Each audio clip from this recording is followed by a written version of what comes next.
Welcome to Garden Club. I'm Miss Callum Ship, and I'm so excited to be doing these garden projects with you guys, and especially to see the pictures that you post on Padlet about how yours came out.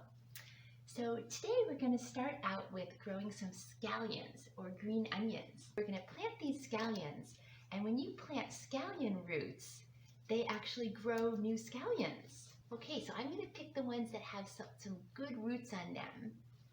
And anything that has pretty much no root I probably won't use. What we're going to do is cut about maybe like an inch off the bottom.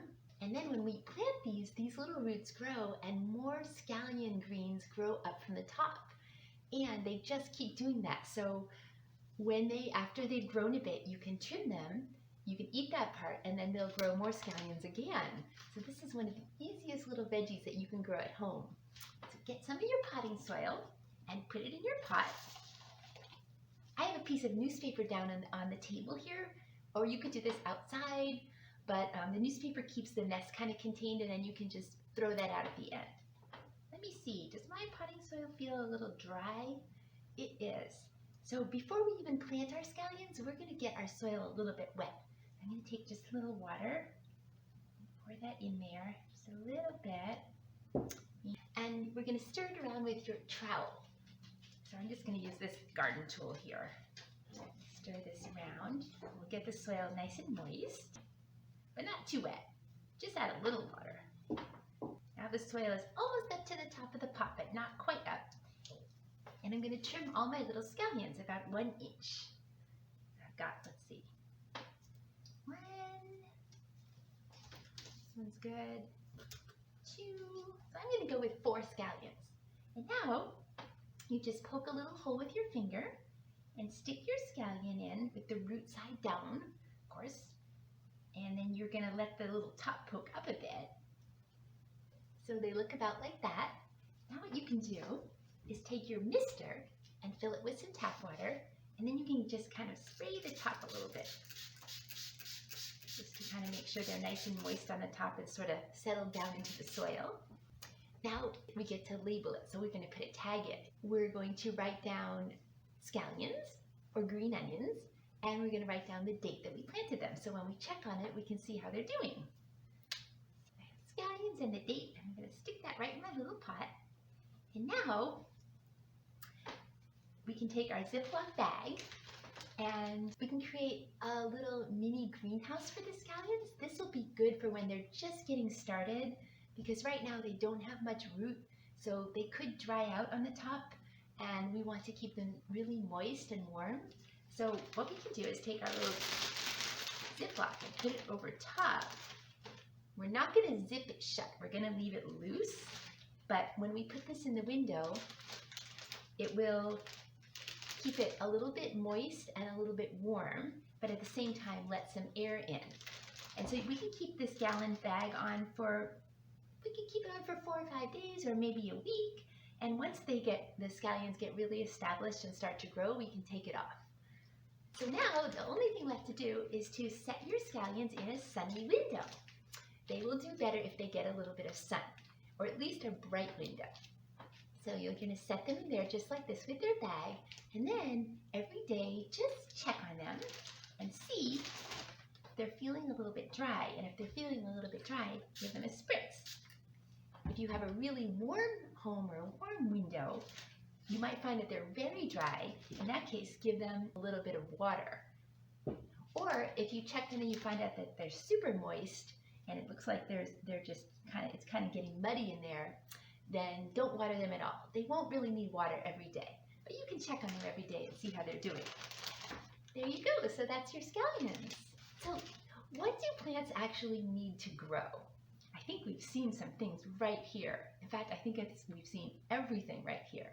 They need soil, they need water, and they need a sunny window, right? So the soil provides all of the nutrients. Inside the soil are the nutrients or the plant food that the plant needs to grow.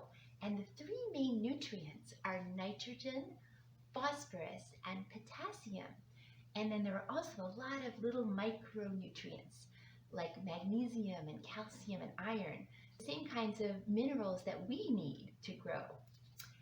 So then the plant needs the water, and the water is really important because the water goes in the soil, and it means that the plants can suck up those nutrients that are in the soil in the water. So the nutrients get into the water, and the plants suck up all of those nutrients like they're a straw, and they get their nutrients through the soil water. And then the water also keeps all of the plant systems working. And then they need the sun, and the sun is for photosynthesis.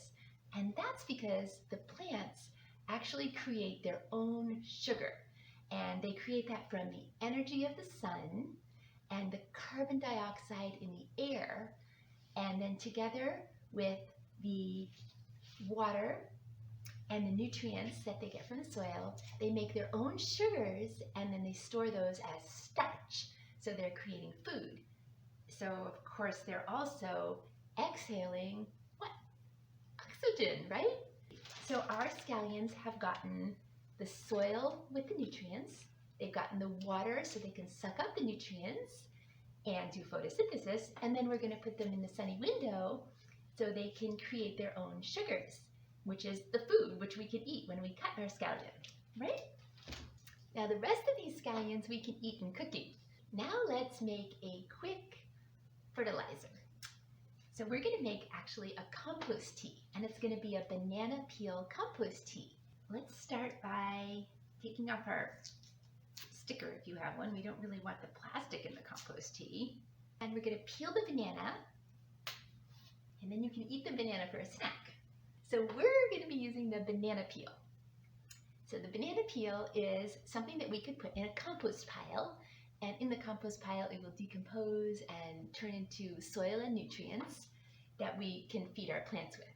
But we can also make a compost tea inside, and this is really fun to do with the banana peel. So you can take your scissors and take your jar, fill your jar about 3/4 of the way or so with some water, and then just cut some big chunks of banana peel, put them right in your water. And now bananas, you already know, are full of potassium, which is a really important mineral for us. Potassium is one of the 3 main minerals for plants. It's a plant nutrient. And also the banana has it has a complete set of nutrients for plants. It has some nitrogen, some phosphorus, and lots of little micronutrients like iron and copper and sulfur, calcium, magnesium. All of that is in the banana. So we're going to let this banana peel soak in the water for about 3 or 4 days-ish, and those nutrients are going to seep into the water, and then we can use the water to water our scallion or other plants. So to make this happen, we're going to put the lid on, but just loosely. We're not going to tighten it, we're just going to cover it loosely, and that allows a little bit of air to come in, because in this compost tea there also will grow some microorganisms. Those would be like some bacteria and fungi, and those are beneficial microorganisms that are good for the compost tea, and they're going to start to decompose the banana peel a little bit and let even more of those nutrients out into the water. So if we close it completely, those little microorganisms won't be able to breathe, so that's why we're just going to place it loosely on top. And now we're going to label it. So let's take a piece of tape. You could also just write on the lid, and we're going to write compost tea. And let's put the date also. That way we can remember to take it out in about 2, 3, or 4 days. If we leave it too long, it might start to get too smelly for indoors. The label's really important too, so that your whole family knows what this is when they see it. Now this does not have to go in a sunny window. You can just put it on the counter. In about 3 or 4 days, you're going to water your plants with it. And to do that, you just sort of pull out the banana peels with a spoon or strain them out and just use the water. So now, after you finish with your indoor garden club activities, you can run outside for a minute, and we're going to do a quick thing. We're going to grab some outdoor soil and we're going to compare it to our potting soil. Put it on top of a piece of white paper so you can see it. So I went outside and I grabbed this outdoor soil and I put a little bit here, just need a teeny bit. And then we're going to take a look at our potting soil here. And everybody's outdoor soil will look different. It will look different too if it's dry instead of wet. This is pretty wet. And you can just kind of take a look at those two different soils and see what you observe. What's different about them and what's the same about them? I wonder if you'll find any worms outside. It's kind of cold. All right.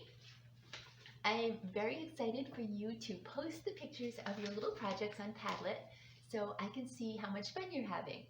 And in your Padlet comments, you can put a few observations about your different projects and share your ideas. So great. So I'll see you next time. Next time we'll have to see if our scallions have started to sprout a little bit or not. Have a great week. Bye.